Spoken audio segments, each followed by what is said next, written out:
Last spring practice, I received some emails regarding an ongoing federal criminal drug trafficking case. Quite honestly, I was scared, especially the fact that two of our current players were mentioned in the emails. Admittedly, I probably did not give quite as much thought to the potential NCAA part of things as I read it. An NCAA violation occurred on my part. I asked for a little advice as to how I should have taken this forward. I've learned that I probably needed to go to the top legal counsel person at the university and get some help, and I'm sincerely saddened by the fact that I let some people down and didn't do things as well as I could possibly do.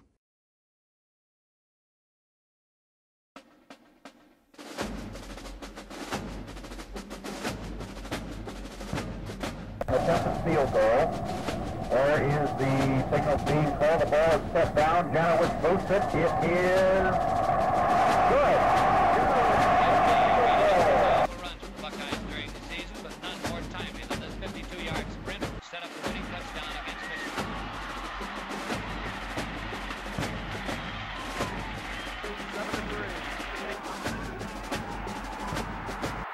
There he goes. Go on. Ohio State touchdown. The handoff by Holmes to George in a foot race, and he gets away. George is gone. Eddie George puts up more Heisman Trophy. Ohio State. Troy Smith flushed. Tim Shaw giving chase. Reverses his field. Got a block from Pittman. Going deep. Got a man in the end zone. Touchdown! Ohio State. It's Lubisky. Dorsey under pressure throws it. Incomplete. The Buckeyes win.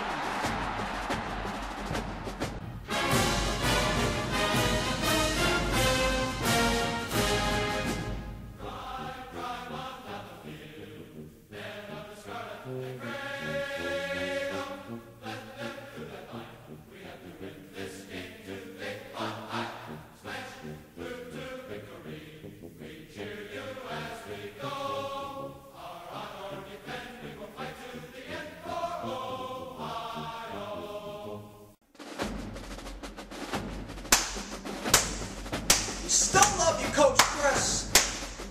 Welcome, one and all, to the first Buckeye preview of the 2011 season. I, as always, am your host, Tyler Carey. A lot to talk about. So many questions heading into what could be the strangest season in Ohio State history, and so very few answers. Jim Tressel, as you all know, is out. Who is the next head coach going to be going into the future? Will it be Luke Fickell? Will it be somebody else? How will the Buckeye team be able to, as they say, shock the world, if at all? And most importantly, what kind of sanctions will the NCAA hand down to Ohio State in the coming weeks? Will they even be able to play in a bowl game this year or in coming years? Well, I mean, we can't expect it to be that bad. I mean, we're not going to get the death penalty. We're not Miami. Well said. Anyway, a lot to talk about, but first, let's preview this week's opponent, the Akron Zips.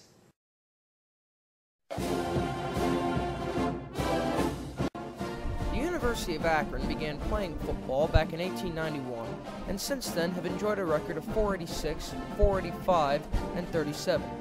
The Zips joined Division 1A in 1987, and in that time, despite not very many wins, they have had just 4 head coaches, the same number as Ohio State during that same period.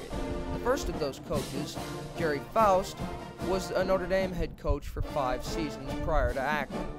The Zips won their only MAC championship in 2005, earning them a trip to their only bowl game, the Motor City Bowl in Detroit. Zips have also had several players go on to NFL careers, including Dolphins Pro Bowl lineman Jason Taylor. Currently, the Zips play their home games in Infocision Stadium, which opened in 2009.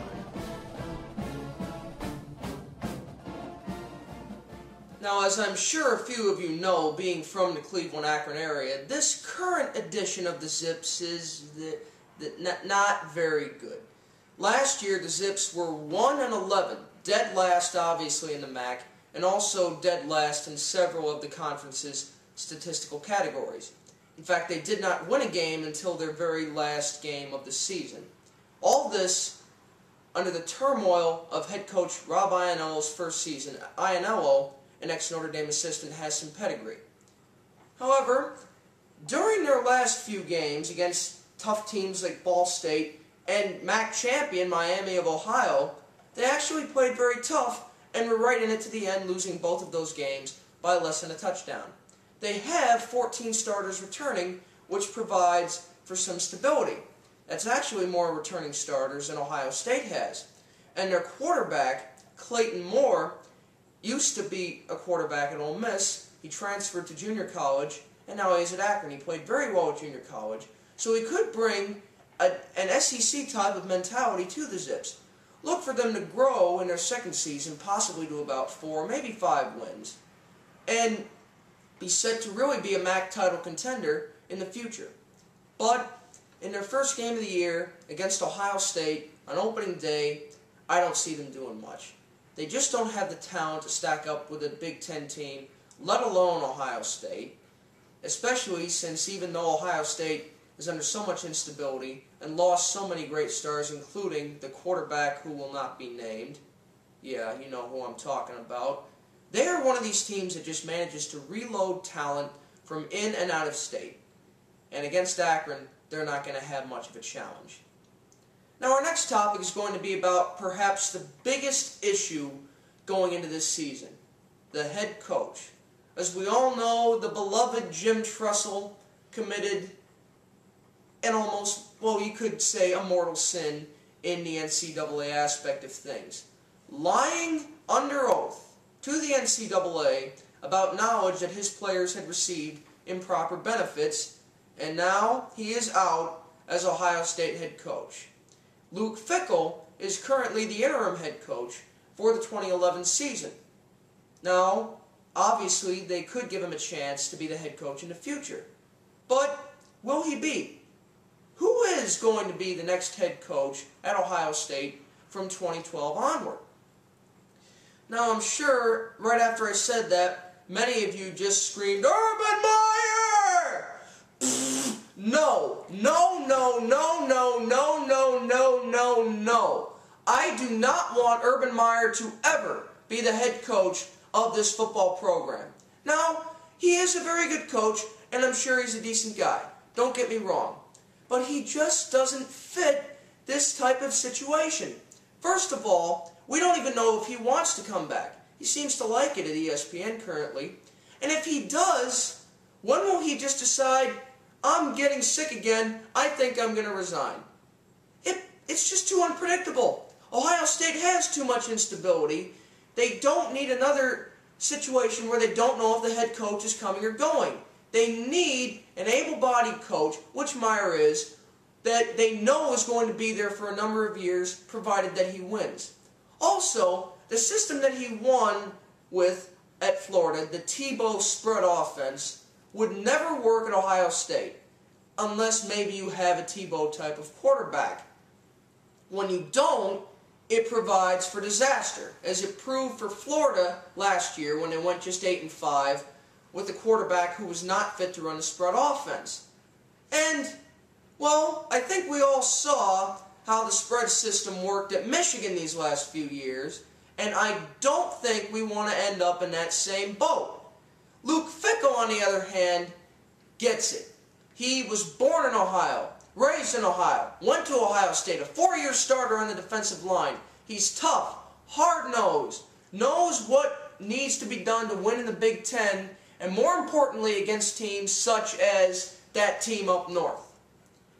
That is why I think Luke Fickell, provided that he wins this year, should be the next head coach at Ohio State for years to come.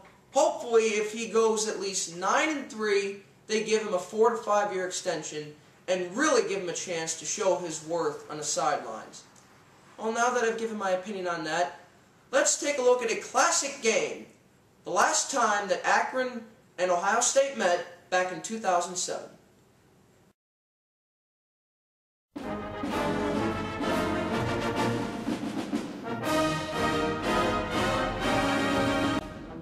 Alright, let's pick up the action in the middle of the second quarter. Ryan Pretorius lining up for a field goal, and he makes it. But you may notice the score, it's only 3-2 Ohio State. They struggled mightily in the first half. Third quarter, Pretorius lining up for another field goal. Makes that one, but it's only 6-2. Shocked Scarlet and Gray fans. They were 30-point favorites, but later in the half, Todd Beckman throwing for Brandon Sane hits him for a touchdown that would make it 13-2. And at this point, the Buckeyes start to pull away. Later, Beanie Wells breaking free. Look at this. All the way down to the 10-yard line, or close to it anyway, and that would set up this strike from Todd Beckman to Brian Robisky for another touchdown, and that would be it. 20-2 Ohio State beating Akron in Columbus.